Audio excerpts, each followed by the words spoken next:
I got it. All right, there we go. Okay, so I'm also going to share my screen because I made some slides. So I'm going to do, can everybody see this? No, you can't yet. I'm using something different. So I'm going to go share screen. Oh, can you enable share screen share? You should be a co-host, but let me know. Technical difficulties, of course. All right, try again. Okay, let's share it now. There we go. Share screen. Can everybody see that? Yes. Excellent. And everyone can still hear me? Yes. Terrific. Okay. All right. So this is self-publishing success. And I'm saying what worked for me, what didn't work, and what I would do differently if I were to start this whole journey over again. Just a little bit of an introduction to who I am. One of my main writing persona is erickmertzwriting.com. This is the front page to my website. It is true. I provide ghostwriting. I write memoirs, screenwriting. I do consulting, and I do some copywriting. I've been in this business exclusively for 10 years, and as a ghostwriter, I think I started maybe, oh boy, like 22 years ago. I stumbled into it by accident. I didn't know I was going to be a ghostwriter. Met someone at a conference who said, "Hey, have you ever thought of ghostwriting?" I said yes, and here I am 22 years later. A lot of what happens in this business is a connection, and so I'm going to talk a lot about those kind of connections and things. It's a big part of what we're going to talk about. One of the things that I do as an independent author, separate from my ghostwriting business, is I write paranormal mysteries. So I do what's called Patreon. One of my publishing ventures is Strange Air Stories. I put out a monthly short story.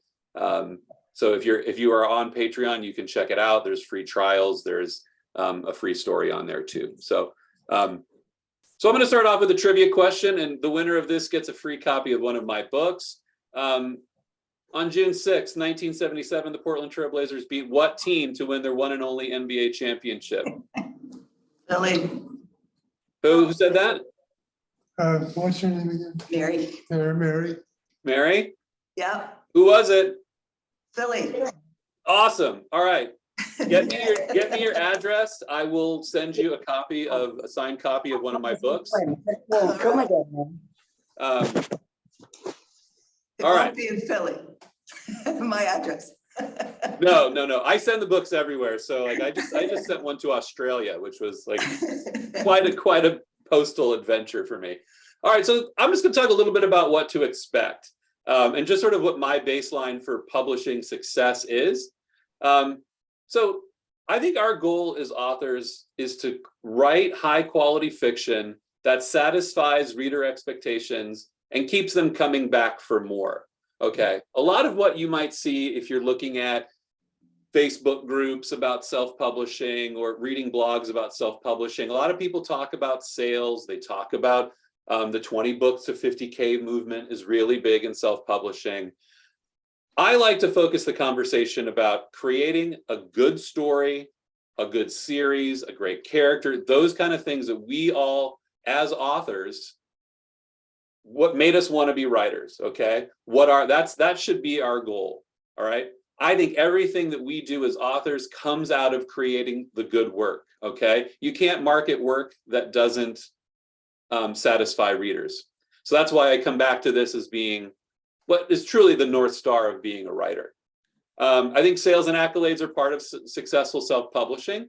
I think if you are going to jump into this as, let's maybe not call it a career, but just as a side hustle or a way to grow your author business, yes, we should consider sales and accolades, but they come as, again, a result of good reader relationships. I'm not going to talk about Amazon advertising. I'm not going to talk about marketing or social media. And there's a few reasons for that. First off, all of those things are changing so rapidly that anything I talked about today on July 16th, by September 16th would probably be different. These are the parts of the business that are not, I would say are not evergreen. Yes, you are going to have to engage the Amazon advertising machine. Marketing and social media are a part of it, but they change so much. We're going to talk about concepts that are fundamental, basics, what you need to know in order to, again, create that healthy reader and writer relationship. And yeah, everything is, we're creating a relationship with that long-lasting relationship with your ideal reader. And I didn't put this in the slide, but I think it's something, it's sort of like the precursor to all of the mistakes that I made as a self-publishing author. And that is like I didn't think about who my ideal reader was until a little later on in the game than would have been ideal. It's important early on to think about who is your ideal reader, okay? If you write military sci-fi, which is a big subgenre, it's enormous. I was just reading how big those sales are for some of those authors. You're writing a book, your ideal reader fits a certain type. It's different than a cozy mystery, which, has a 50-something female protagonist in a seaside town. Think about who your ideal readers are, who your friends are that read the same books that you're writing, and start to form an idea of what your ideal reader looks like. So let's just talk a little bit about what self-publishing is. So some people might be unclear of like some of the gray areas around it. The general definition is that self-publishing is the process by which authors independently produce and distribute their own written words, books, ebooks, and other forms of written content without the involvement of a traditional publishing house. Now, if you look at one of my books, which I hope you do, you'll see Long Branch Productions. That is my publishing company, but I am not publishing other books at this time. Everything I do, I write it, I edit it, I do the book layout, I do the marketing, launch cover, I do all of that myself. I like to broaden this definition a little bit by saying that this includes things on your blog, right? So if you're putting out a serialized story on your blog and you're using that to bring readers in, that's self-publishing. That's part of the reason I've had that Patreon slide in there. That is self-publishing. So once you put something out there in the world, you've published it, right? Every one of those stories that I put out on Patreon is published. I cannot take that to a traditional publisher and try to sell them the first publication rights because I've already published it. So that is me taking on that responsibility. I really believe that self-publishing it should feel empowering, but the next definition sort of like can intimidate people because you are in control of the entire publishing process. Like I said, writing, cover design, editing, formatting, and distribution. It can seem like a lot, but it is ultimately empowering if you really look at the process of what traditional publishing looks like. And we can talk a little bit about that, like compare some of the sort of timelines and expectations around the individual steps. But for me, it feels really empowering that I initiate the conversation with the cover designer. I give them my feedback and say, no, I don't want that color, or I want more of this. For some people, that's intimidating, but for me, and I think for a lot of people, it feels really good that I'm not sitting around waiting for someone else to do those things. And I have the control to say yes and to say no. It allows you to retain creative control. If you retain your ownership rights, which if you are developing a business, becomes a really big deal. And you do, in a lot of cases, end up with a larger share of royalties generated by your books. Now, something I didn't say before, I should have said, there's a lot of information in here and there's a lot of vocabulary. So if anything is unfamiliar, please stop me. If something is unclear, you want me to elaborate on something, feel free, okay? I would love to hear like any questions. I can monitor chat as well if that's more comfortable, but especially around vocabulary, there can be some things in here that might seem unfamiliar. So traditional publishing, so we have something to contrast self-publishing with. Traditional publishing is the traditional method of publishing books through established publishing houses. In this model, you might be familiar, authors submit their manuscripts to a publishing house. They evaluate them for commercial viability, literary merit, and market appeal. That's where, all the conversations about the slush pile, agent, editor, all of those things happen. If your book is accepted in the traditional model, the publishing house takes on the responsibility of editing, designing, printing, distributing the books throughout the whole, sort of ecosystem for books, bookstores, libraries, and retail outlets. All of those are accessible to independent authors, but the idea is that a traditional publisher has established relationships and it has an established rapport with distribution channels, and it makes that easier. Your results may vary if you go the traditional route. Traditional publishers typically employ teams of professionals, editors, designers, marketing experts who collaborate with the author to ensure a high quality final product. Again, your results may vary. I just talked to a former client who decided to go the traditional route with her book. She is having a great experience with Portland's Corza books. She really loves what they're doing. I've also spoken to other people, gone other places. They haven't had such a positive experience. So you go the traditional route, it is publisher dependent on I guess, your comfort level, what you get out of it. The traditional publisher also handles tasks like copyright, negotiating contracts, and promoting the books. In traditional publishing, the publisher assumes, jumped one. They assume financial risk and typically pays the author in advance against royalties and a percentage of the book sales. And again, that is all your results may vary type of stuff, because advances and how much you have to sell to earn out your advance is different by publisher. And that is all, again, changing very rapidly as the marketplace is starting to balance out between self-publishing authors and traditionally published authors. You may have heard of hybrid publishing.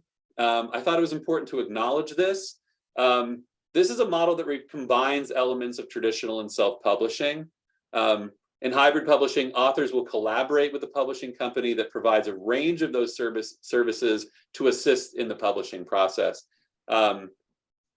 Unlike in traditional publishing, where the publishing house takes on the financial risks and covers the costs involved with editing, design, production, distribution, most hybrid publishers require authors to contribute financially to the publishing process. Some people may have called this vanity publishing in the old days. So authors will pay a fee to invest in a publishing package that includes all of those services. This will not be included in these slides, but this, I will just say, this can get very expensive. I had a recent client, a recent almost client who came back and said, who had told me she was going to go hybrid and decided not to work with me as a consultant.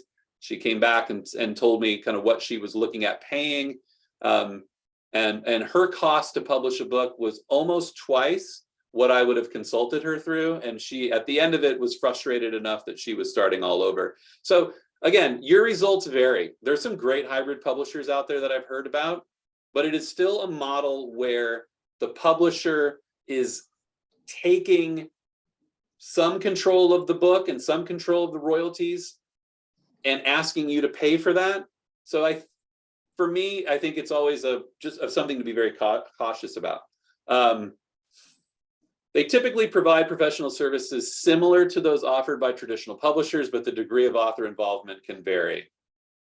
Authors retain greater control over their work and have more say in the decision-making process, such as cover design, editing changes, and marketing strategies. And again, this is the essence of whether or not this would work for you. Again, some people have really good experiences with this, and some people don't. The idea is that hybrid publishing aims to bridge the gap between traditional and self-publishing, offering authors a middle ground. The other definition of hybrid publishing that I didn't make it onto the slide, but I thought I would add, is that thinking of your whole writing career, okay? If you can look at your whole body of work and decide, I'm gonna self-publish this series of books because it's a really narrow market. I know I can reach them, and I'm going to self-publish these. But maybe you also have short stories that that would fit with a traditional magazine or a traditional publisher. You're not excluding one when you choose the other. You can work as an independent author, self-publishing books, a series of books or a standalone books, whatever you choose to do, while also seeking traditional publishing for things like short stories or other work. I know plenty of people who bounce between the two. And that's just knowing the market for your work, knowing what sells and what people are looking for. So here's some stats and facts about self-publishing.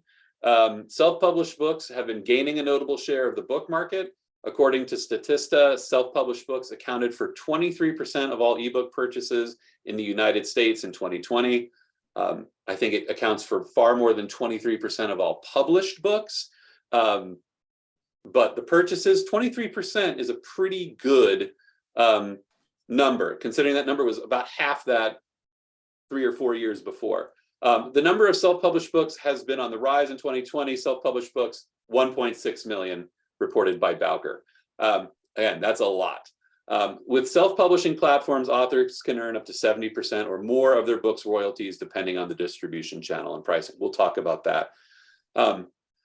Another thing that I wanted to put in here, and this can either be a cautionary tale or a motivation. The average self-published book sells $200, makes $200. That's what the average book makes.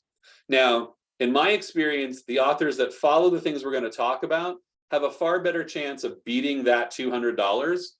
In fact, they always beat that $200. It's the authors that put a book up on Amazon, press publish, and say, bring the readers to me, that don't make that money, that bring that average down. I can tell you that my books have all beaten that. They've all beaten that by a lot. They've all beaten an advance I would have gotten on publishing them. And part of the reason why is that I've learned from my mistakes. Here's some more facts about self-publishing that I just think we need to acknowledge that there's a lot of really big success stories. 50 Shades of Grey by E.L. James was originally self-published as an ebook in 2011.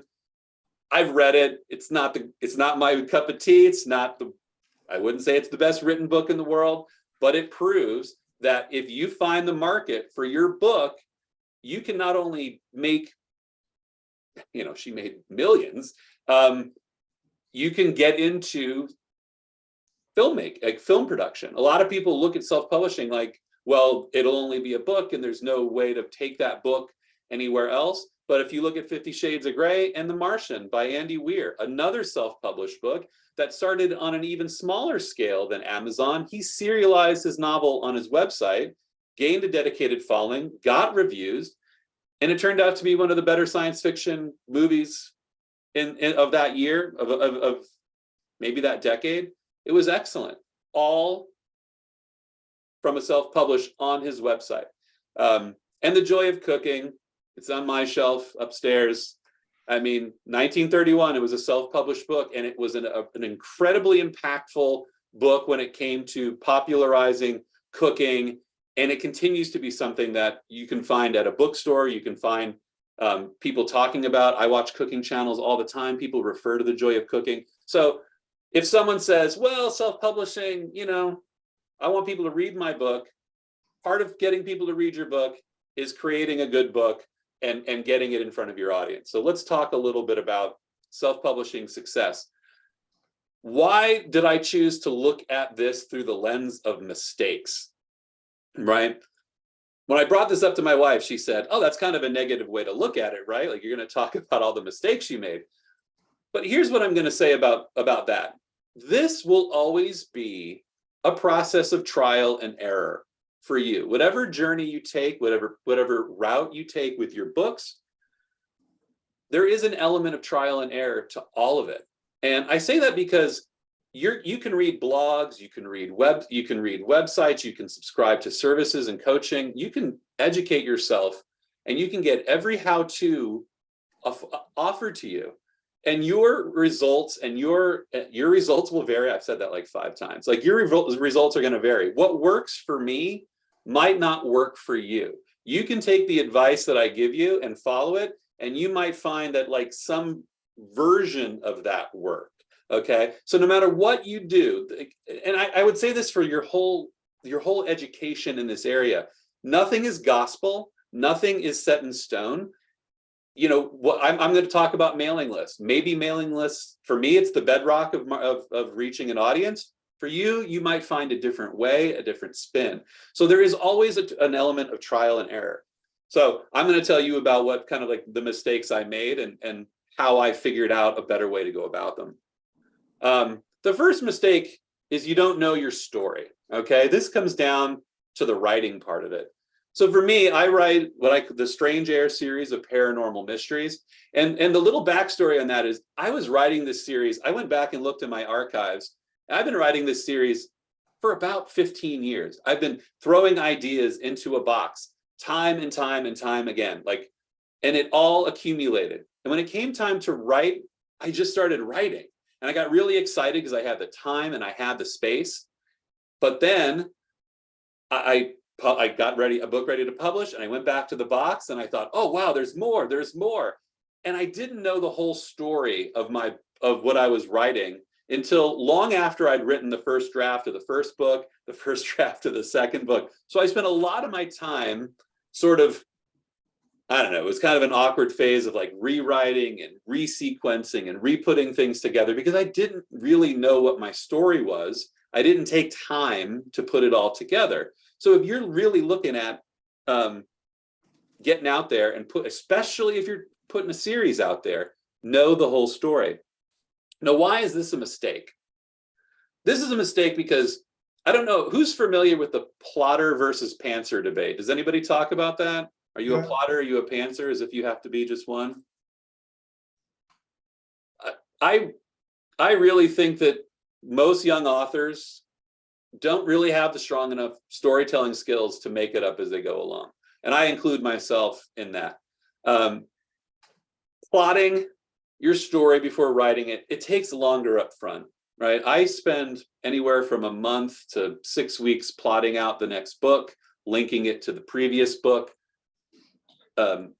projecting where this book goes in the next book. It does take longer, right? That time that I spend to plot that book feels like a bit of a barrier. But in the long run, I have found that plotting your book offers the more direct path to getting that book done. You might spend more time up front doing it, but you'll know your story. You'll know it inside and out. You'll know it much better. And when it comes to writing it and rewriting it, you won't be scratching your head. Like, what often happens to me as an editor or a story consultant is I'll meet an author who's written the first draft of a book, who's gotten comments back from either their beta readers or an editor, someone else, and they'll say, well, I don't know what to do with it.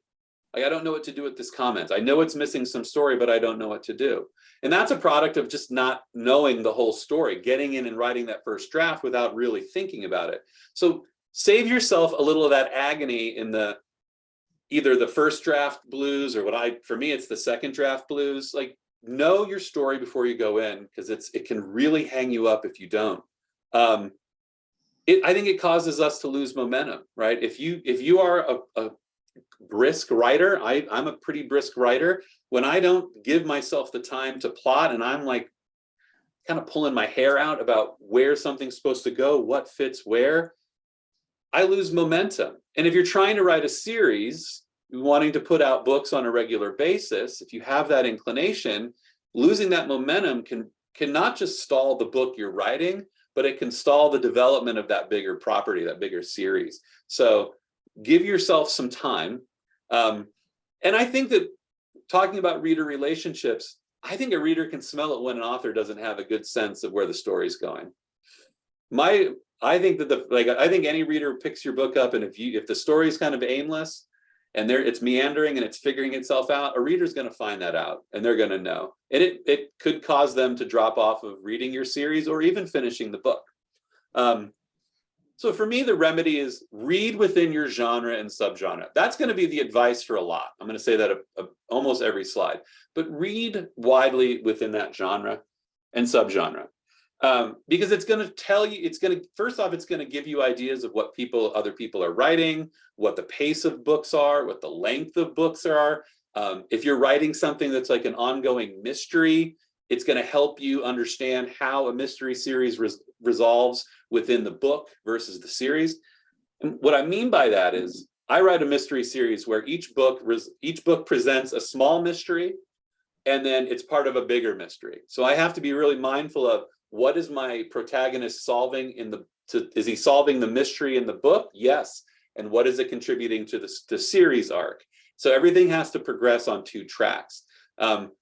If you're writing a series, read multiple books in your series so you get a sense of that.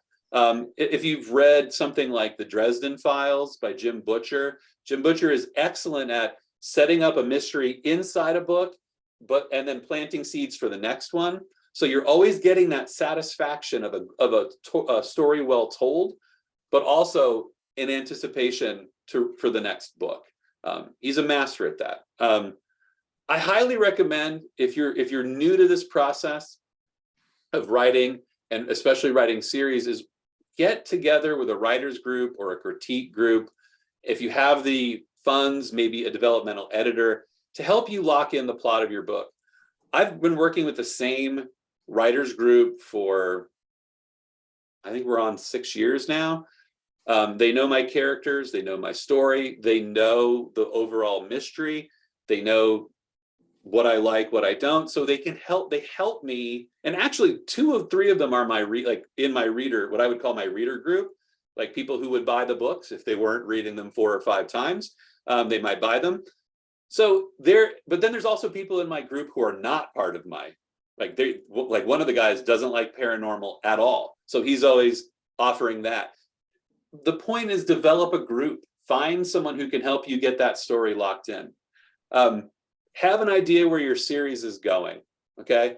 Now, this can seem intimidating because maybe you want to write a 5-book series, but you want to write the first one, maybe you don't want to plot out 5 books. You don't have to know every beat for every book, but you do have to have an idea that if at the end of it, your hero slays the dragon, you have to know. You have to know that's where it's going, because you're going to be wanting to point the ship there the entire time.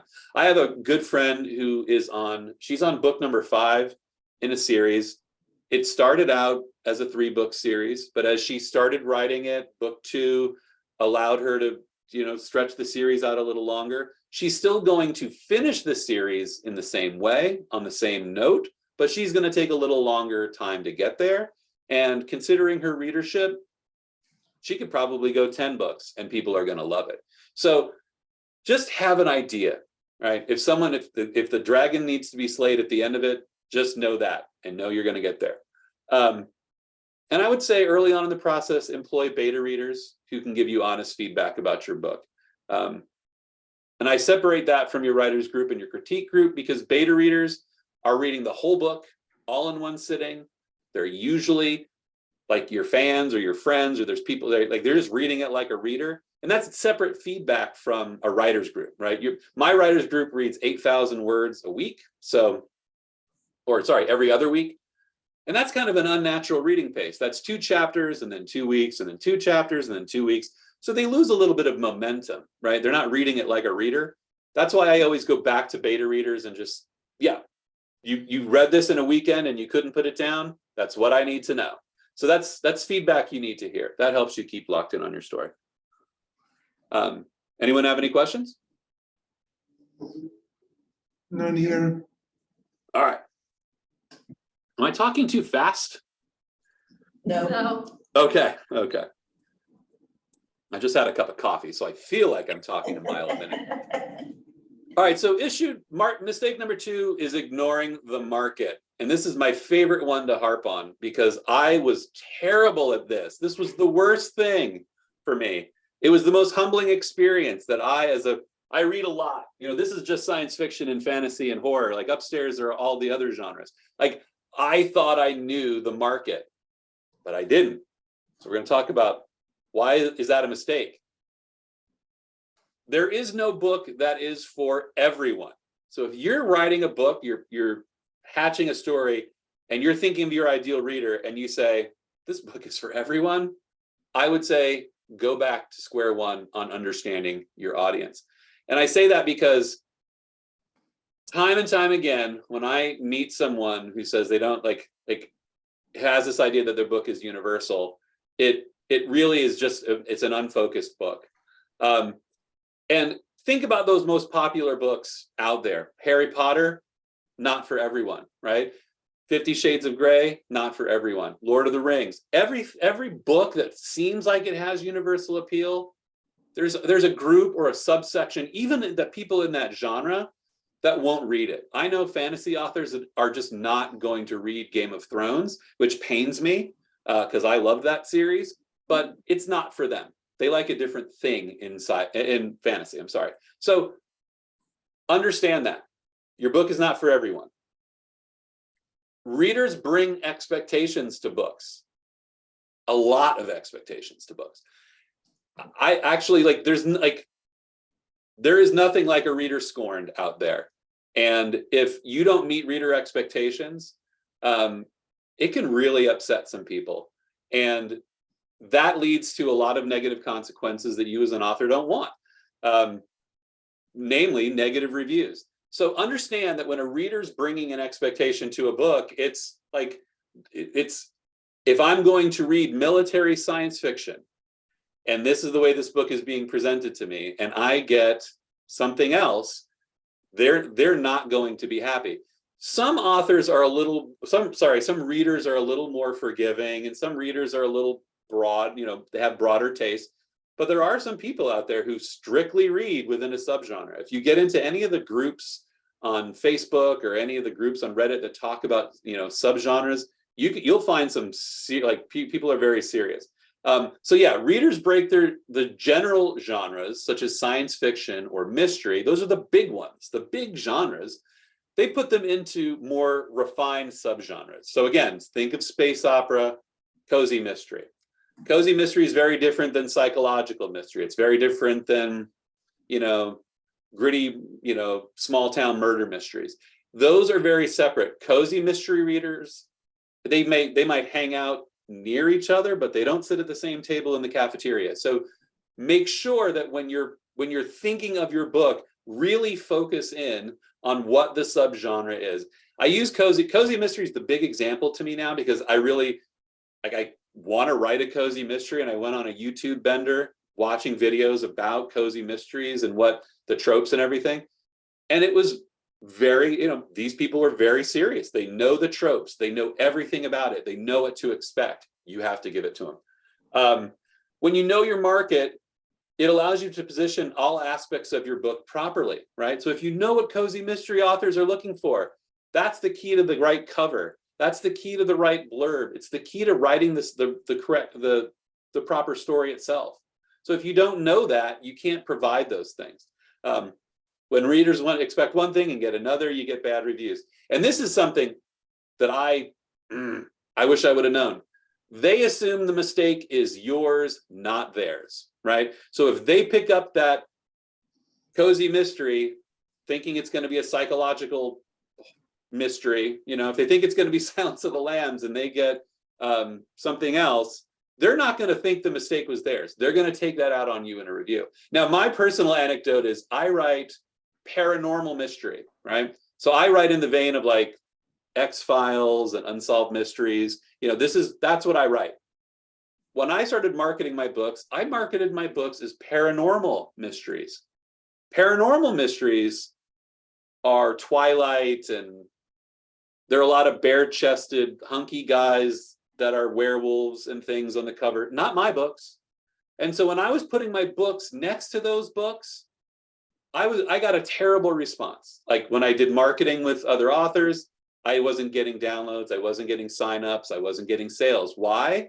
Because I didn't know the difference between those words. Those words they might seem like they're synonyms in your head going in, but you need to know the difference because your reader knows the difference. I tried to market my first book as a supernatural mystery, and it bombed. It's a good book, but it bombed because I used the wrong word. Once I started marketing it using the right word, putting it in front of readers using the correct word, everything changed. I started to see better reviews, better responses. I started getting those emails from readers that said, oh, I love this. This was great, kept me up at night, thought it was great. So those little things make a huge difference. All right. So the remedy, why am I not moving? Oh. So the remedy is researching the books in your category. Sorry, I just had to shift my desk to sitting down. When you research books in your category, you'll see the difference. It will become as clear as day, the difference between paranormal, supernatural, the difference between cozy, psychological. Look at those, and again, understand that if readers are coming at it with a hardcore expectation, I recommend listening to podcasts, watching YouTube channels, and reading blogs. Really find out what the reader conversation around these different subcategories is. They're out there talking about what they like. They're out there talking about what they don't like. And that information is readily available to us. And I would say, go on YouTube, search your genre, your subgenre, and find a book blogger or a book YouTuber that's talking about it, and just listen to what they have to say.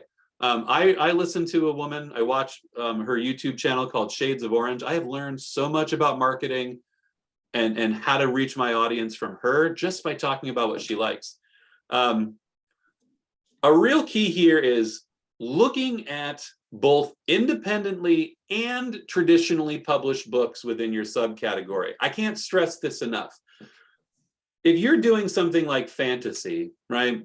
And you look at if you go look at fantasy right now on Amazon, I think in the top 10, you're always going to see, Game of Thrones, Lord of the Rings, probably the newest book by someone like Leigh Bardugo or something like that. Those are traditionally published authors, okay? They're the ones who are getting to the top of those sales categories on the muscle of historical, prestige like Tolkien, or, cultural relevance like J.R.R. Martin, or just, Leigh Bardugo being an amazing author writing really great stuff. I would say read the traditionally published classics. They're great. But also be sure to look at what books in the top 10, top 20, top 50 in your category are big sellers.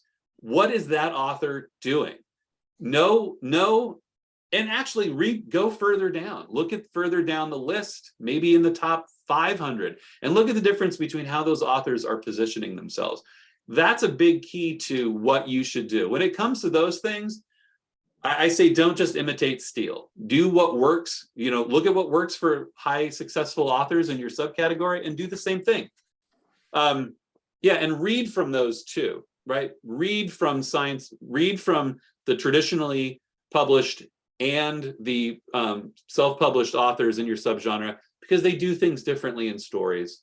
And I'm sorry to say that, I think that if someone were to self-publish The Lord of the Rings today, it probably wouldn't do very well, because it's just written differently than fantasy books are written now. I don't know. I could probably be convinced otherwise, because it is a tremendous series, and it's invented a genre maybe. But the point is, traditional published books are there because they have that sort of legacy in the market. Independent authors can't do the same things. You want to do this because once you know the market, you can get your books to the right readers, the right authors, and professionals using the right subgenre. We're going to talk about relationships on a later slide, but if you're going to cross market and you're going to want to connect with other authors in your subgenre, you have to know what that subgenre is.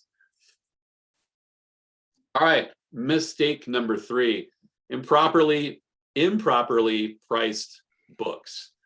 Now again, marketing and money are not the sort of foundational things that I'm really focused on in this, but it's important to know that if the goal is to get your books to readers, that improperly pricing your books creates a barrier. It can keep your ideal reader from reading your book. So why is it a mistake? Properly priced books, proper book pricing converts to better sales. It's just, there's nothing worse than having a book that should be priced, higher or lower, and that it can put people off. Pricing books too high creates a barrier for readers who are unfamiliar with you. Okay, if you may write that great book and you could have some tremendous reviews, but if you're a $9.99 book and no one's ever heard of you, that's a pretty big that's a barrier to entry on your market. So you might want to reconsider pricing. It's a mistake also to price a book too low, especially if you're writing fantasy, because it creates a perception that the book is not valuable enough. So you really need to understand what the going rate for, and there's a lot of factors, the going rate for authors of your experience, for an author with the number of books you have in a series, for the length of the book, okay? And just how much you're willing to, like, and kind of, you also have to take into consideration kind of your own need to make money. Like, for a long time, I had books on Amazon that were just perma-free because it was easy, it was a way to get readers. And I got a lot of really good readers from pricing books that were permanently free. I don't do that anymore because I've just remarketed myself in a different way, but it's something to consider. The math says that royalty percentage is based on the book's list price, okay? You make more royalties when you price the book, and this goes for audiobooks, print books, this goes for everything. When you price it the way the platform wants you to. And Amazon specifically creates an incentive for authors to price their books within a certain range. And then, now I know that I just seconds ago said, when you price a book too low, it can create the perception that the book is not valuable enough. But I also think you shouldn't underestimate the value of using free or discounted books in your pricing strategy. So there is, if you're an established author, you may want to reconsider that. But if you're new and you just want to get people into your series, consider it. Consider a free, perma-free, or a discounted book as part of your pricing strategy. So what's the remedy to improper pricing? I think I've said this in every slide. Maybe I should rewrite these, but like, research the books in your category, how they're priced. Like, there's so much information that you can find just cruising Amazon in your category. Price expectations differ widely between genres. Now, the two genres that I sort of use as an example here are fantasy and romance, right?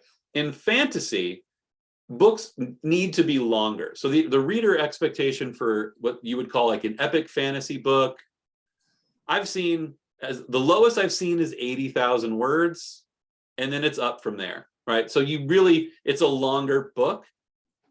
Readers expect to spend a little bit more for a longer book, right? A reader's going to look at a longer book and say, all right, I can spend $3.99 for this. Romance, the pricing for romance needs to be lower because romance readers, God bless them, they read so much. It's unbelievable.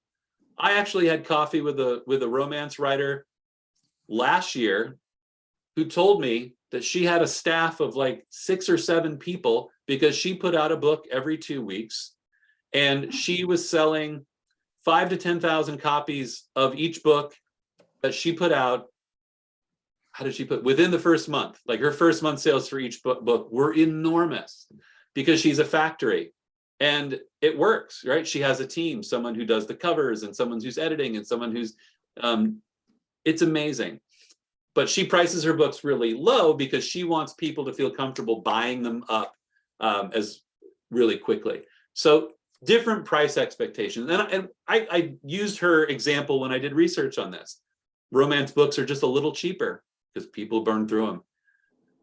One of the things to consider, and if you want to properly price a book series, is consider a graduated pricing of your books where the early series books are cheaper and the later books in the series are more.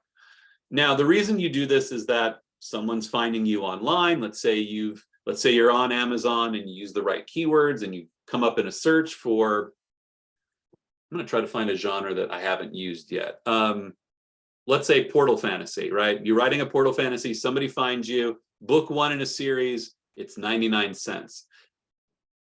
That's a low barrier to entry. Someone buys that book, great. Oh, look, they've got 4 other books. The next one is $2.99. The one after that is $3.99.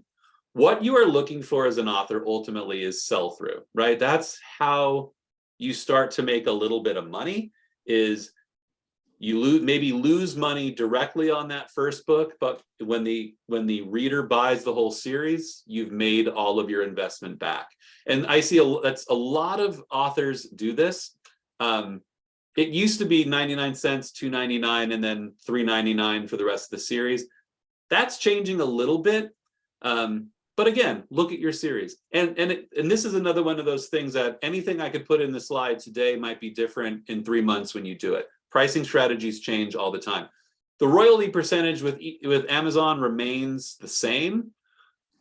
The best royalty percentage for ebooks falls in the list price range of $2.99 to $9.99. So if you price your book between $2.99 and $9.99 as an ebook, you will make 70% in royalties minus the I think they call it like the digital delivery fee, the fee that it costs to transfer the file. If you price your book $2.99 or lower, you're in a 30% royalty situation.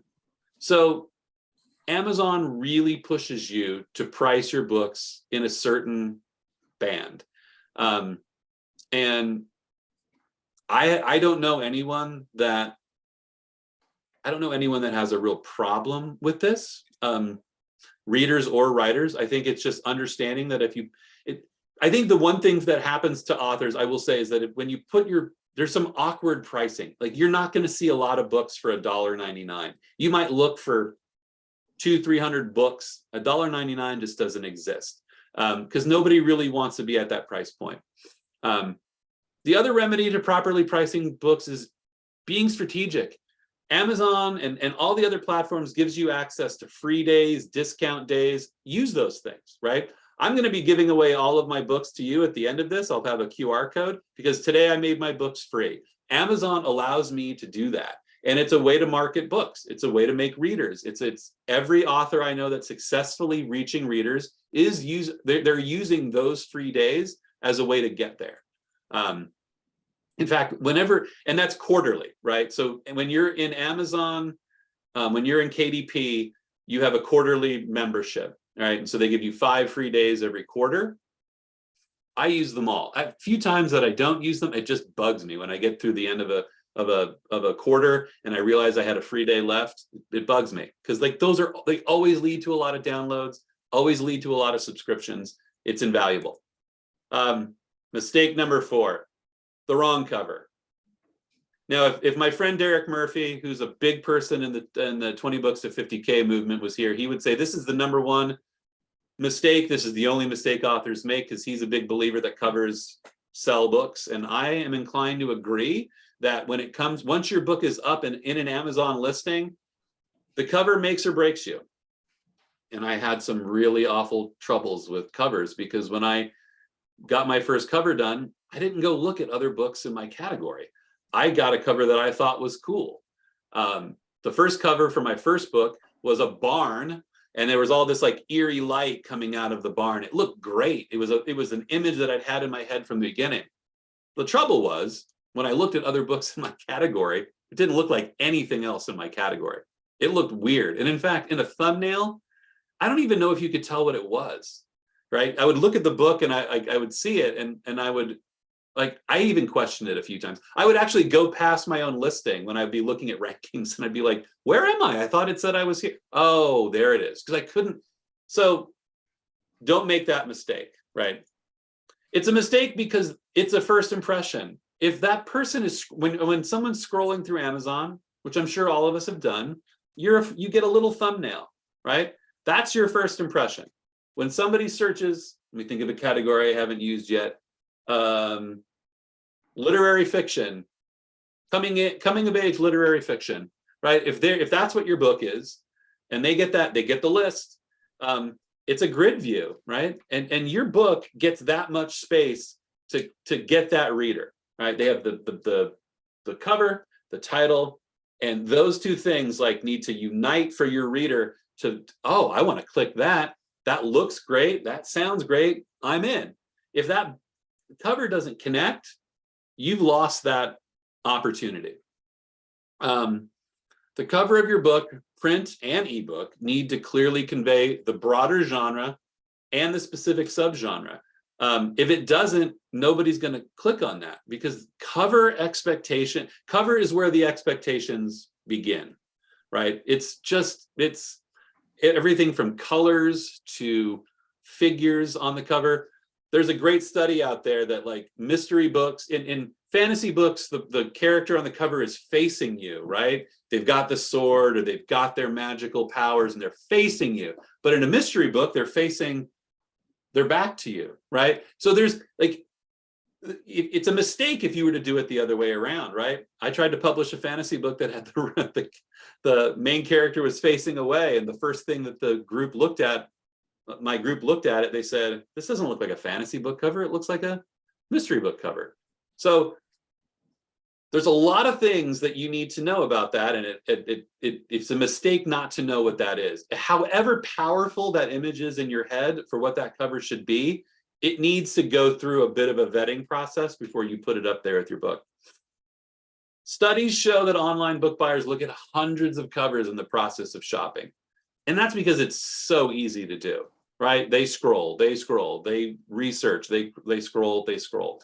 So it's a mistake not to stand out, because you have to draw that attention, right? You have to pull somebody out of that sort of shopping malaise that happens when we're just, I don't know, just looking at cover after cover after cover.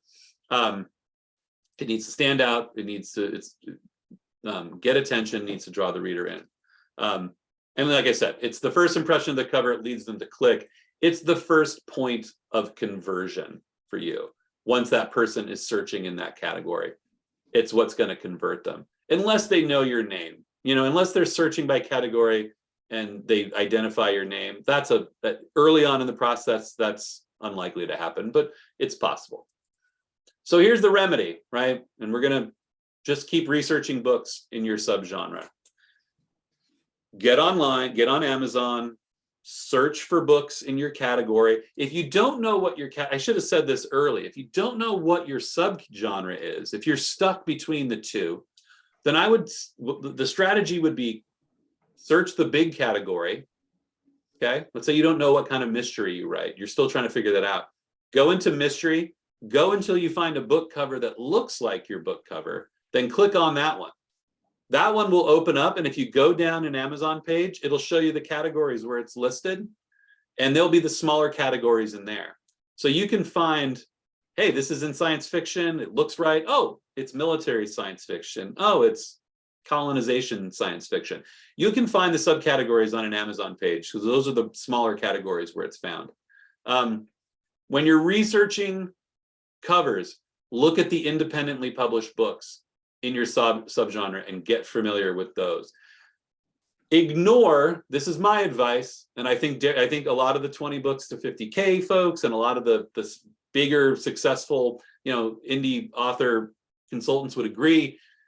If you look at the covers for something like The Lord of the Rings, where maybe it's a plain cover, I could grab it, maybe we can all look at it, but like a lot of those covers are not, again, they're banking on the author name.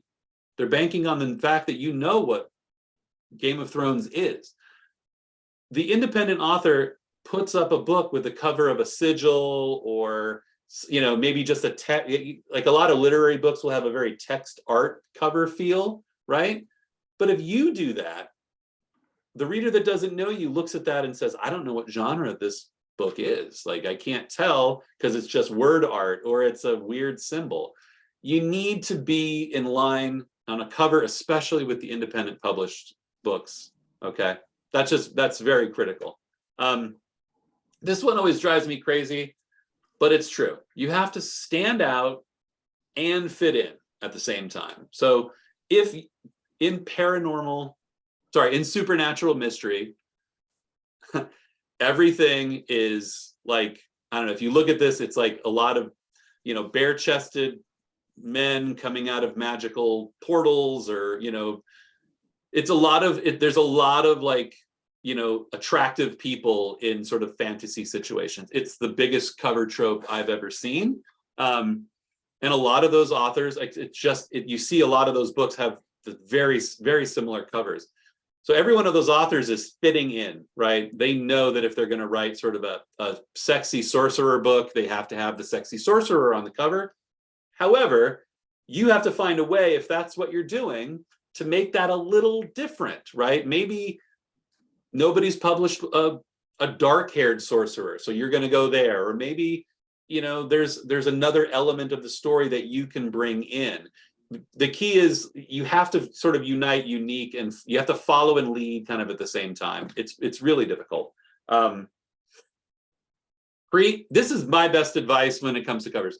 And I constantly add to my desktop file of covers that I share with my designer. I have hundreds of covers. Whenever I see one, I just download it into my file. When it's time for me to get another cover, I grab the ones that fit and I tell my designer, hey, here's what I want. These are covers that I like. And she uses those as points of reference. At this point, we know each other well enough, and so I don't need to, it's not as important for us. But on your first few covers, a designer will love you. You'll be the ideal client if you just give them covers that you like, that fit. And again, remember, it's the independent authors are the most important ones because they are the ones you're working with. You're going to be compared to until you become George R. R. Martin. Then you can have the word art cover all you want. All right, mistake number 5, editing. Too expensive. I didn't get my first book edited, folks. I just didn't. I didn't.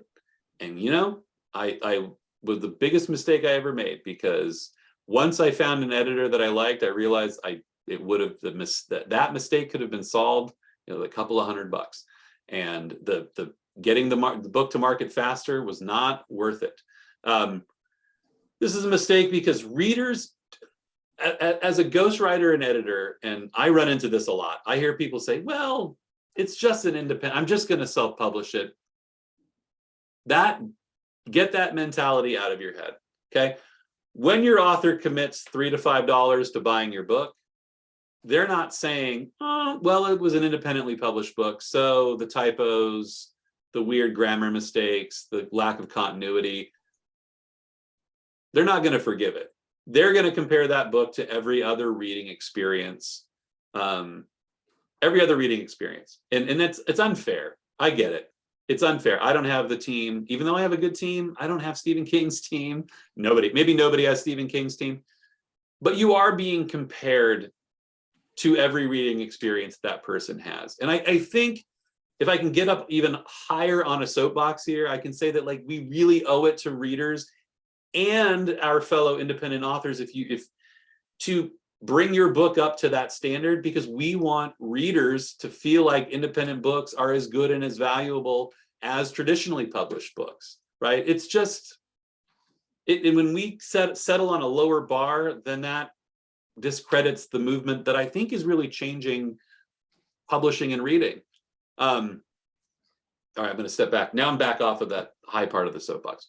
They're not going to forgive those things. Again, this leads to lost readers and ultimately negative reviews. And you're good. Look, you're going to get a 1-star review. You're going to get somebody that they hated it. I love it when I get them at this point, because it makes me realize that I'm reaching readers that aren't my friends. The first 1-star review, I got heartbroken about it. But then I thought, oh, wait a second. This means I've started to reach outside of my direct friend group, right? I'm really reaching other readers right now. But you don't, like, as much as it's sort of a badge of honor to get your first 1-star review, you're gonna get them anyway. Don't give readers an excuse to dislike your book.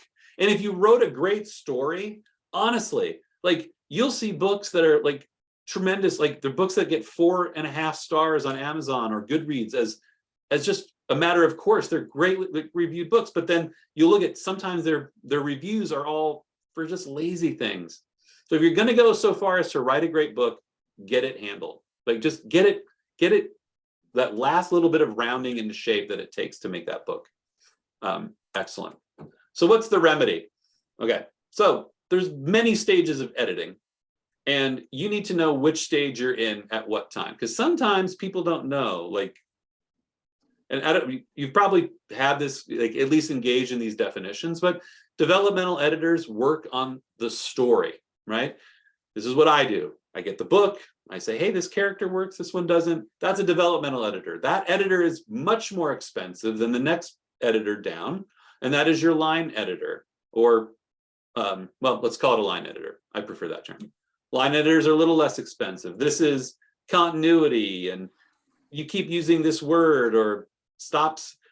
One of my crutch word is it seems, everything seems. My line editor always goes in and says, stop, it either is or it isn't. Nothing seems like it's on fire. It's either burning or it's not. So that's what your line editor is going to help you with. And then your proofreader is dotting those I's and crossing those T's. That's the top part of that funnel is more expensive. When you get to the bottom, it's a little less expensive. If you have a writers group and you have some beta readers and you've worked out that content, you're on draft 5 and those people love it, you don't need a developmental editor. You need a line editor.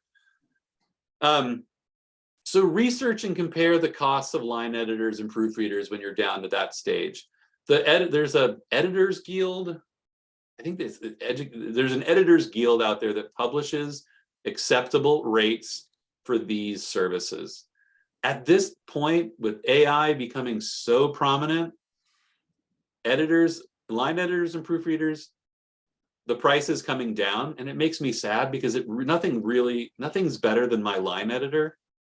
But one more iteration of AI, I may be moving on because it's important. You have to have a set of eyes. And that's why I brought up Grammarly and Pro Writing Aid. They really work, okay? Pro Writing Aid for, I think it's $120 a year.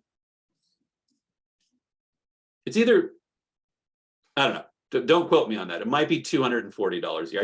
I just renewed my subscription. I don't remember what I paid for it.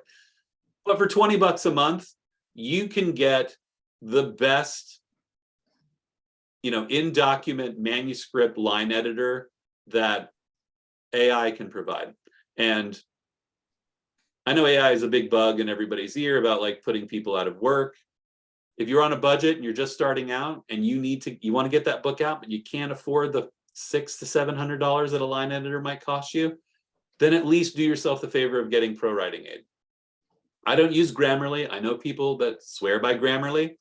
So you may want to use that. I have a couple of beta readers on my team that I have one guy, I have to always go back to him because he always hands me back my draft and he basically proofreads it.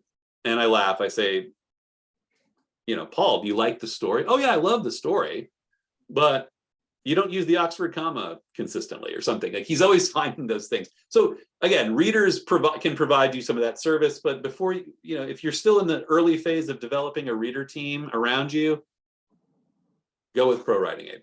And when it comes to layout and design, I was going to do an individual slide in this, but I feel like it kind of comes into editing. So once your manuscript is done, it's been edited, it's proofread, everything is there. This is the book. You need to upload it to Amazon, or whatever other service you're going to use. You need to have that book professionally laid out in a document that online platform is going to accept, right? And there's a lot of design programs out there. I use something called Vellum, and that works for me. Though you need to find some way to get that book up online. And I'm sorry, I use Vellum. I don't know what the other techniques are, but there's a lot of ways to get the book up there. You don't just want to throw the book up there in Word because it's not going to look right. And again, that goes to reader expectations. If a reader opens up their ebook and it doesn't look like the last ebook, it might cause them to close it. And I've seen some of those stats in my own books where when I wasn't using Vellum, I was just putting up a PDF. I started to see a little bit of like, oh, people are opening the book, but they're not reading it. And I think part of it was because the formatting didn't look quite right. But Vellum, if you use Apple products, is $299. It's yours for life. It's a beautiful program. I think there's another competitor called Atticus that's out there. It might be less money. If you're making the long-term investment of doing self-publishing, get Vellum. it's or Atticus. I think Vellum is only for Mac. I think Atticus is for all platforms. Just go that extra mile. It does make a big difference. Oh, the mailing list. I said I wasn't going to talk about marketing, but there's a difference between marketing, as in running ads and knowing SEO, and a mailing list. Because a mailing list, a lot of what I would talk about in marketing in this is called, well, I want to focus on evergreen things that will always be important, no matter when, when you start this process. Mailing lists is the most evergreen part of marketing that you can possibly do. And I started way too late. I used the wrong tactics, and we'll talk about that. So it's a mistake to not have a mailing list, because a mailing list gives you something that nothing else can. Okay? I cannot emphasize that enough. It's an audience that you own and control. Now, we're living in a world where there's so much social media out there, and a lot of people will say, I've got 50,000 people following me on Facebook. What do I need a mailing list for? If Facebook changes its terms of service, if you decide to write erotica and Facebook puts you in that like they don't like that content, your 50,000 people aren't going to count. Okay, your mailing list is yours. Okay, and it's precious, and it takes a lot of work and time. But when you have those people, and those people you can go to those people when you need things, it's invaluable. This is the building of it. This builds the relationship with readers. It's the backbone of content marketing. Now, content marketing is, I don't run a lot of ads. I market everything with content. Okay. When I put out a new book, I usually put out a short story that goes with it to get people interested. I do Patreon stories. I'm always marketing a thing. If you like what I'm doing and you're on my mailing list, you're going to get a lot of little things to keep you interested along the way. It's using content instead of just throwing money at ads. The way to reach the people that are interested in your content, is through your mailing list. A blog is very similar, right? Some people who might successfully run a blog could argue that they have the same thing. And it's true, right? So if you have a successful blog, maybe a mailing list is not a major priority. And a mailing list is important because when you have people that are on your mailing list, they're connected to you. And readers buy books from authors they feel connected to. It's true every time. Like for me, every time I put out a mailing list, an email to my mailing list, like I'll talk about teaching, here at this, I'll get a response. Oh, wow, that's so cool. I wish you could come. Like people want to feel connected to you. They want to feel a part of that experience. Now, some people could roll their eyes and say, oh, it's that social media thing where you're posting pictures of what you had for lunch, and that's silly. I don't think you have to do that.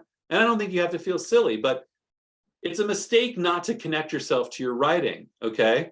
And and we'll talk about this in the next slide, but like, it's a mistake to miss out on that opportunity, because however great the cover is, or the concept is, or however great the blurb is, you matter more than all of that.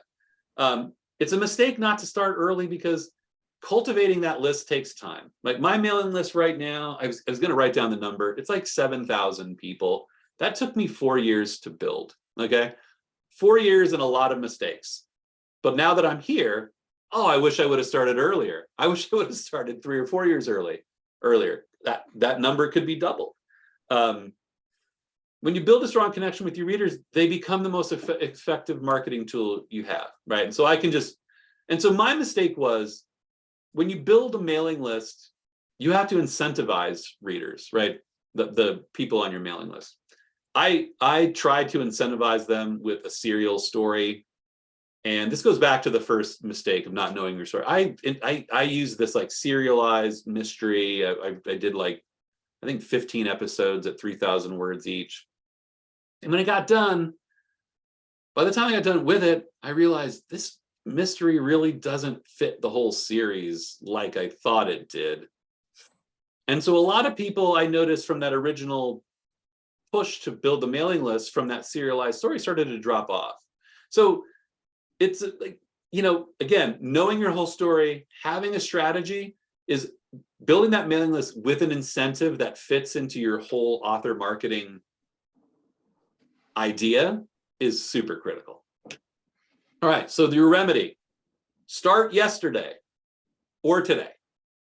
We'll give you today, okay?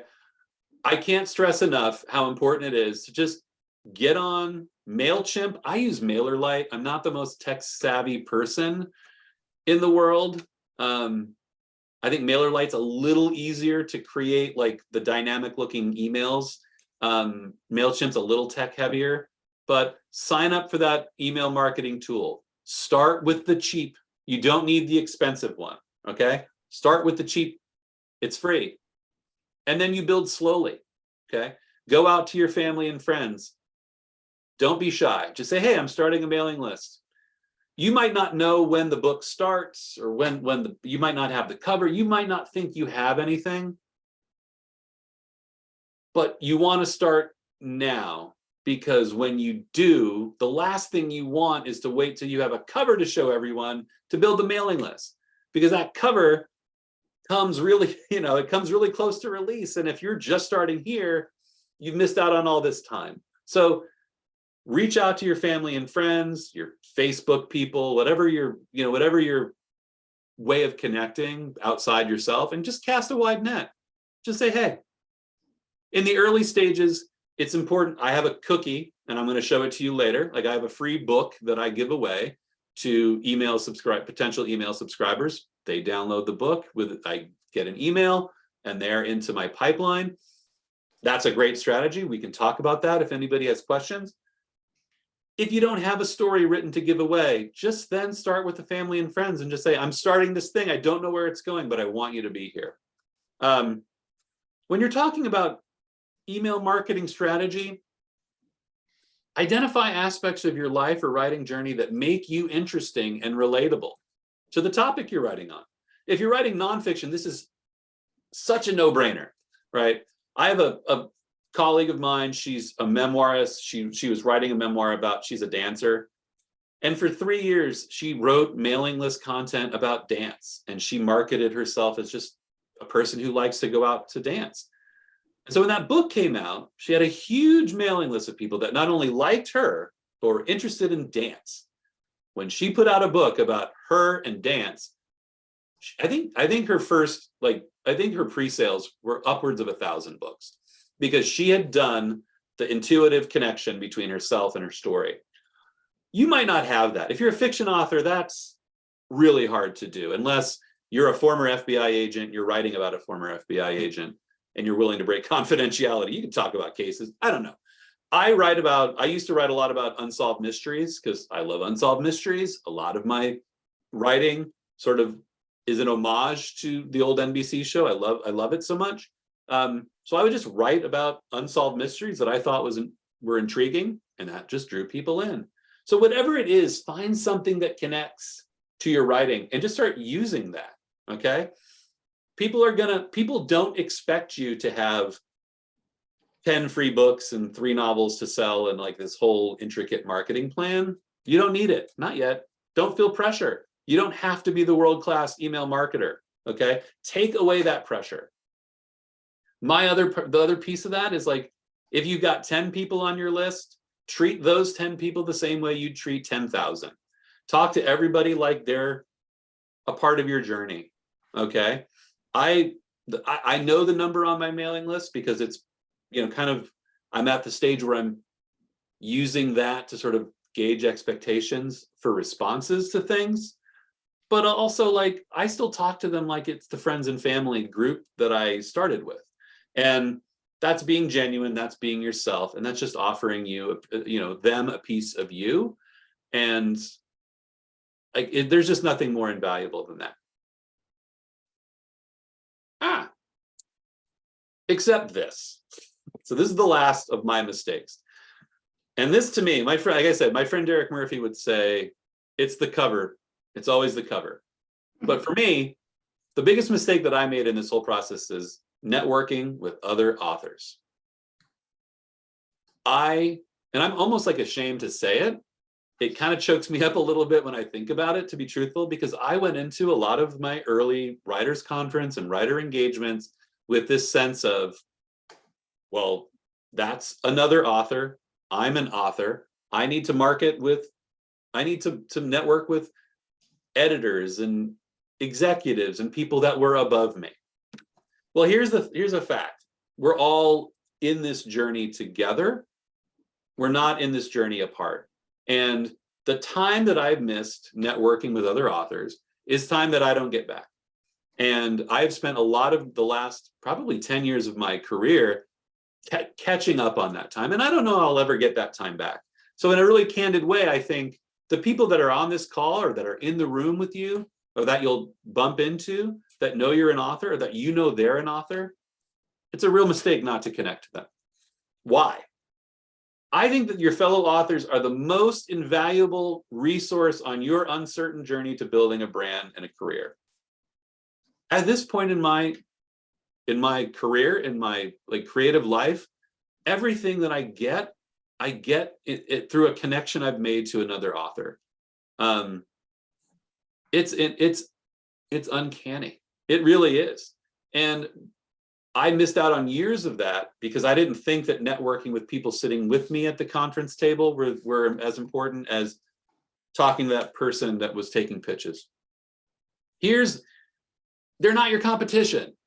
If you're writing, even if you're writing sci-fi space opera and the person you're talking to is writing sci-fi space opera, you are not competing.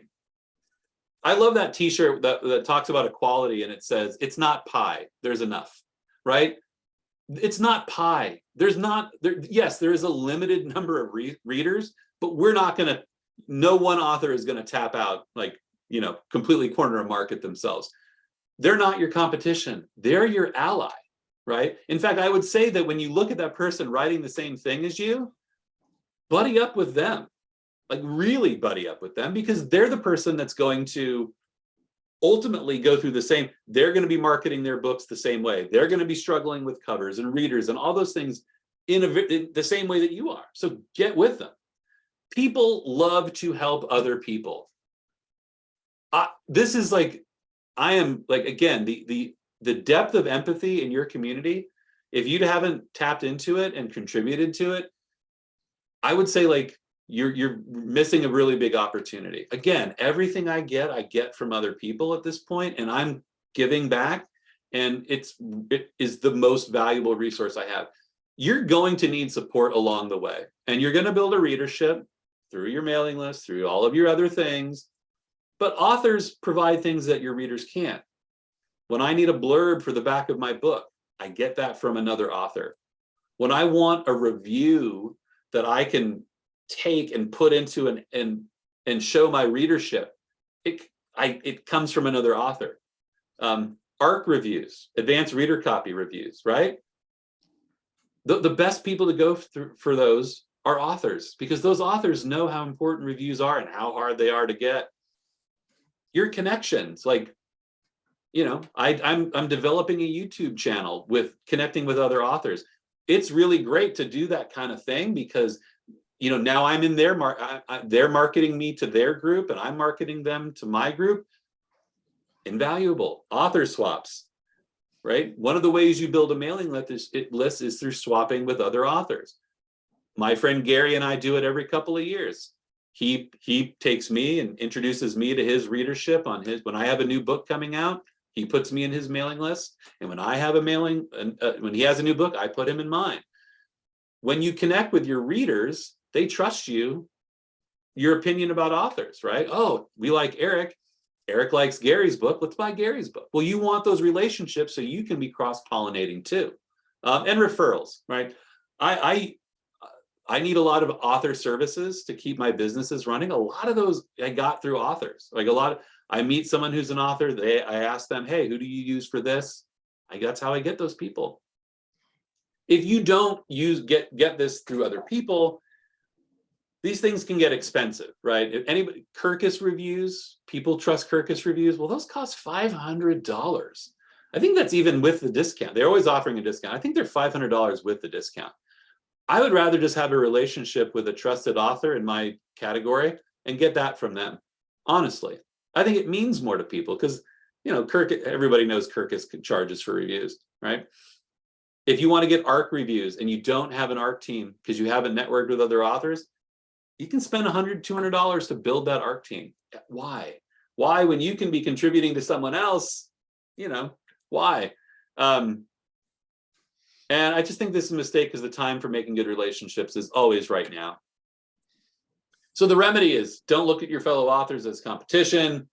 You should think of them as your colleagues in this uncertain field. And things are changing. We're talking about things that aren't changing much. These are very sort of, again, evergreen concepts, but everything else is just, it changes. Amazon is a finicky monster, and you need people around you who are dealing with it to sort of troubleshoot some things, right? It's difficult, and everyone else is trying to figure it out.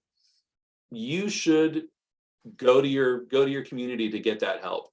I love my mother-in-law. She's wonderful. She was a saleswoman, just could sell ice to an Eskimo type, but she had that mentality about connecting with people above you. That was her whole thing. I just don't think that works anymore. Yeah, you definitely, if you're trying to meet an editor or an agent or a bigwig at a conference or something, no one will look down on you if you go try to talk to that person. But if all your priority is trying to meet the bigwigs, you're missing something. And I'll tell you personally, Not a Pipe Publishing is an Oregon publisher. They've been in the news a lot. Well, when I met Ben Gorman, who runs that, he was just a guy at a conference. We sat at the same table. And I didn't connect with Ben at the time because I thought, well, Ben's just a guy writing, kind of funny sci-fi. And I'm not writing funny sci-fi, so I'm not. Well, 3 years later, he's publishing books and he's on the news and he's this guy who's championing all these causes. And I missed the opportunity to be connected to someone who was doing something special. So, and the other remedy is this: offer. Make the offer. Even if you've never done a beta read or written a review, or even if you feel like uneasy about doing something, I would still reach out, okay? Like, offer to do favors for your fellow authors, whatever it is, right? If you're talking to an author and they say, I'm struggling with a chapter, offer to read it. I mean, that, like, honestly, when people offer to help me, like, it feels great. And I know they feel great when I say yes. And then we start returning those favors. I have a person, we just share short stories every month. It's just something that came up. We're not even in a formal writing group. I don't even remember how it started, to be honest, but now I rely on her for everything, like when it comes to short stories that are not in my series. So you never know what connection is going to really help push you to being a better writer, a better author, a better brand. And so don't miss out on the opportunity. All right, I got one more trivia question because we're coming close to the end. And anybody can answer this one, free hour consultation with me on the phone. Talk about whatever you want. I can give you more in-depth things on any of the things that we talked about, but in 1844, what territorial capital became the first incorporated city west of the Rocky Mountains? Does anybody know? San Francisco, maybe? The charter for the city of San Francisco is in this city. It's in Clackamas County, and there's an elevator in the city. Oregon City. Oregon City, yeah, Yeah. Oregon City. There you go, Oregon City. If you go to Oregon, the city hall in Oregon City, you can see the charter when San Francisco applied to be a city. It's in Oregon City. I went to Oregon City High School. I'm in Oregon City. I'm moving back to Oregon City this summer. So whoever said that, just put your name in the chat. And if let's get on the phone. Let's talk about whatever questions you might have. Oh, wonderful. I look forward to it, Eric. We have quite a history of family history in Oregon City. I've got a few more things I want to just share with everyone. So these are resources I think you can trust. And I will make copies of these slides and I'll pass them along so it can go. But I'll just generally go through each one. There's a lot more than just this out there, but for general self-publishing resources, Readsy is a great place. They have professionals. They've been vetted by Reedsy. So if you're looking for editors, ghostwriters, cover designers, any of those people, if you find them on Reedsy, they've been vetted and they come with a good, what did they say? The old good housekeeping seal. The Writing Life is a great blog. I read them all the time. Jane Friedman as well. Jane Friedman's been around forever. Jane Friedman, the fact that Jane Friedman's blog is still free is amazing. I read it. And if you ever get a chance to hear her speak or see her at a conference, I wouldn't miss it. She's wise. I listen to a ton of podcasts. The Creative Pen is maybe the best.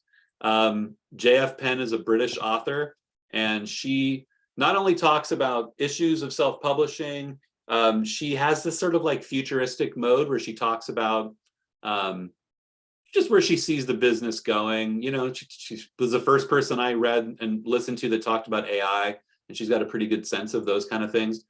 And Kindlepreneur, when you start getting into like, I'm going to put my book up there and I want to do it smartly, Dave Chesson,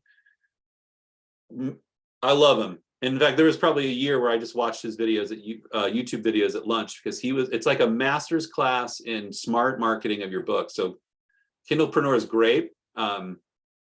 He's got everything. In fact, I've been on it for years and I still keep finding things. Cover design and editorial support, just things to get familiar with. Miblart, this is who I use for my covers. Miblart is what I would say is like kind of the baseline good cover designer. Their covers are $200 to $300 for ebook and print book. They are communicative. They are really easy to work with. That for me is when it comes to the price of book covers, $200 to $300 is pretty much what you should be paying for. Anything much more than that, you're probably getting into original artwork. We can talk about original artwork if you want. There's a lot of questions there. Book Baby, it's great. They do a blog. They offer some services. I don't know anything about their services. I know that their blog is great. I know that they offer a package. I know that they offer a package of book design and cover and all that other stuff. It tends to be a little more expensive. I don't know if it's great or not, but beyond that, I'm not sure. Ingram Spark, one of the things we didn't talk about here is that if you can publish exclusively through Amazon. I am exclusively through Amazon, at least through this year. I may be changing that. By the next time I come back, I may be broadly wider published. Ingram Spark is where you go when you want to publish wide. And Ingram Spark is your real channel to things like libraries and book clubs and things like that. Ingram Spark's a lot more complicated than publishing exclusive through Amazon, but it is I would recommend that if you're going to get into self-publishing, Kindle Direct Publishing, which I've linked right here, is easier, but at least look at what Ingram Spark provides, see how they aggregate their books and what you could be looking at. But again, they're the bigger picture. And then MailerLite is what I talked about when it came to doing a mailing list. Super easy, super intuitive. I think you can have up to I think it's 1,000 mailing list subscribers for free. Once you cross the 1,000 subscriber threshold, you start paying an annual fee, but it takes a while to get to 1,000. So I would say you probably could ride for a year and a half, depending on how aggressively you market on that free. So let me give you, so I told you I'd be there. Look, free books. This is what I'm doing. This is how I market. This is the series starter for my series here, Forgotten Shadows. It's the first book. It's available for free all the time. So you can just scan that barcode and grab it if you want. I'll hold it there as long as anybody. I don't have a cell phone with me. Actually, I'll also download this and pass it along. So I don't know who would pass that around, but yeah, it would make it available to everyone. So yeah, this book is permanently free. So like, as I was talking about, this is the way I get people into my mailing list. This, I offer this in mailing list swaps and in group promotions all over the world, and people download this book, they end up on my mailing list, and a decent percentage of those people stay on my mailing list. That's a whole nother topic, is how to manage the mailing list, but this is how people get started. This is sort of the prequel book to my series. These are book 1 and book 2 in the series. These are also free today. So I will also, again, these will be, you can check these out now, and you can also, they'll be in the slides. And as if, what, 3 free books is not enough. I also, one of the things I use I market myself as a ghostwriter. How to Hire a Ghostwriter was a book that I wrote because this is how to interview a ghostwriter. And I wrote this because I wanted people, before they called me to work with me, to know a little bit what to expect. This book is just kind of creative interview techniques. Like, if you're going to really interview someone for an expensive, service, like anything, I would recommend reading this, because I just talk about, like, here's how you talk about money. Here's what value referrals have. Like, here's what you should expect when it comes to this. So yeah, I would check this book out if you want, just some advice on how to hire professionals. And again, this is my website. I will be posting this video on a blog on this site, and along with a transcript of it, if anybody wants to revisit the last hour and 40 minutes. So yeah, I didn't get any questions, but if any, I guess I also didn't look at chat. So There are 12 comments in chat, if it looks like. okay. So, should I bring that up, or? I can stop sharing, right? That would take me.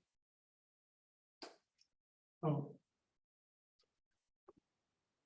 So yeah, did anybody have any questions at the end of all that? That anything they want to, or any story, like anybody started the process? And oh, I Go ahead. I can ask a question while he's trying to get the other guys up. I don't want to jump the queue. Okay. But you listed all your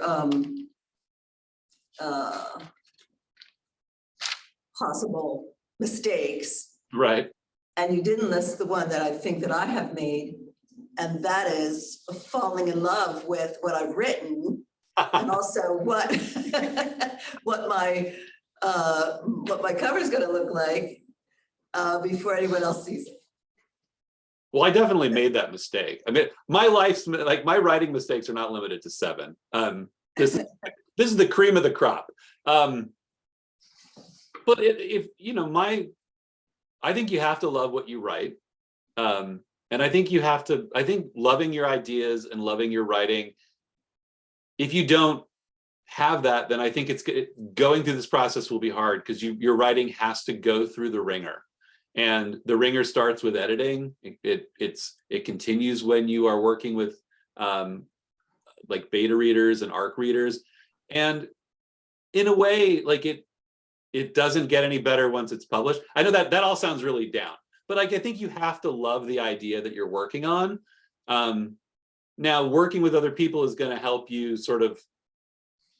I think I would have written my books a lot differently if I hadn't run them through other people. I think there was a lot of excess in those stories, a lot of excess. There was a lot of like storytelling techniques that I thought were really clever that just didn't work.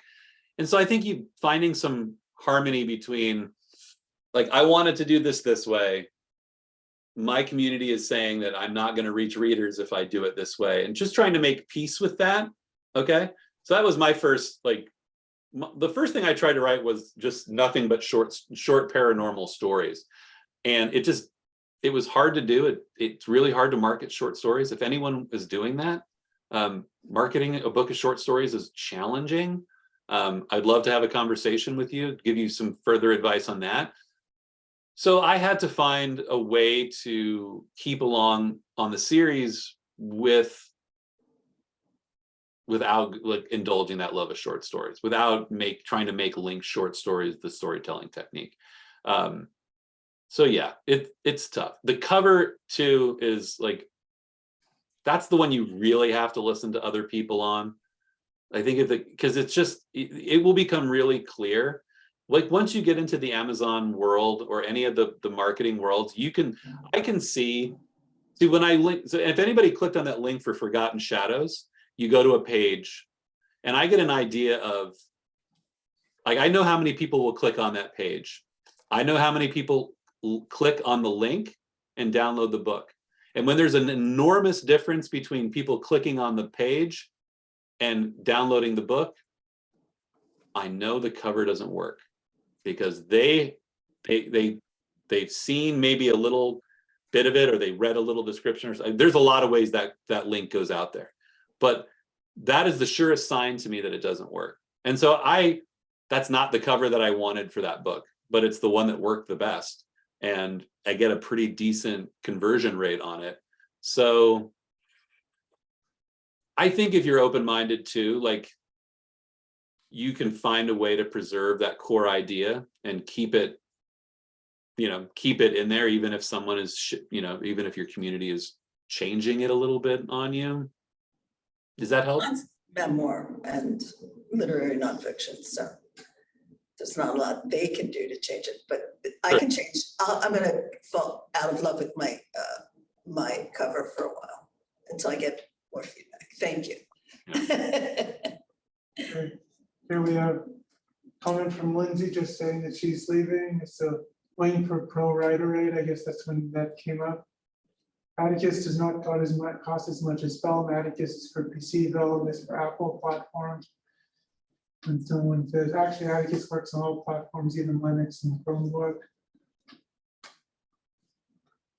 I missed what ARC stands for, Advanced Reader Copy, so I guess you don't have to answer that.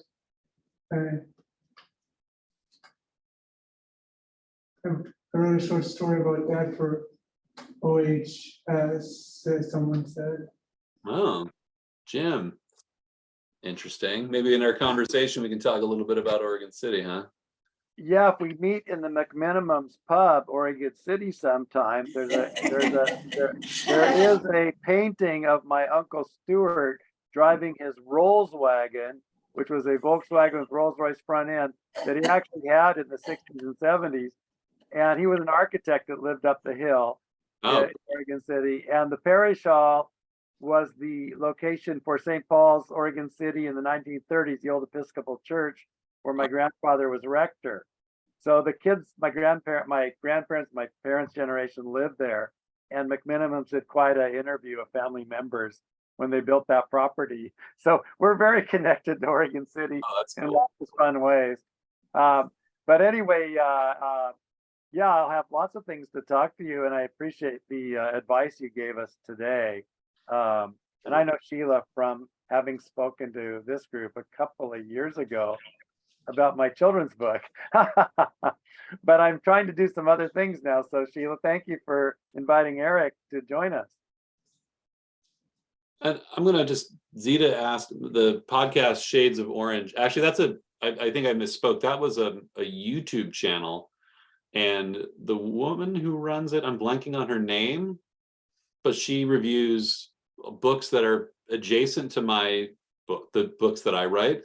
And, I probably read 1 out of 10 books that she talks about, but it's invaluable for me to hear what she likes, what she doesn't like, and how she articulates, especially when it comes to tropes, right? So when I'm listening to her, she talks about, well, this happened in the book and we're all familiar with this thing, and I just didn't like how the author handled it. Well, that's a clue to me, like, okay, like consider that trope and that she didn't like it.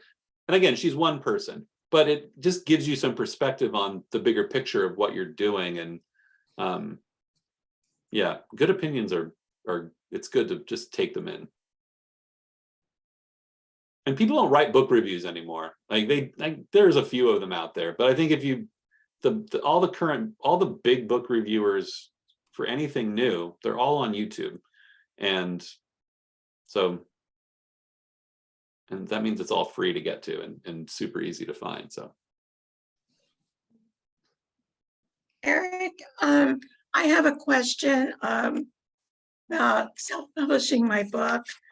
My novel was published by a traditional publisher, and it was released in January of this year. And we had a disagreement over pricing. Mm.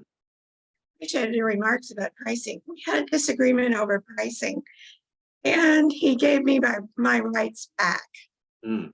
I'm no longer published with that traditional publisher.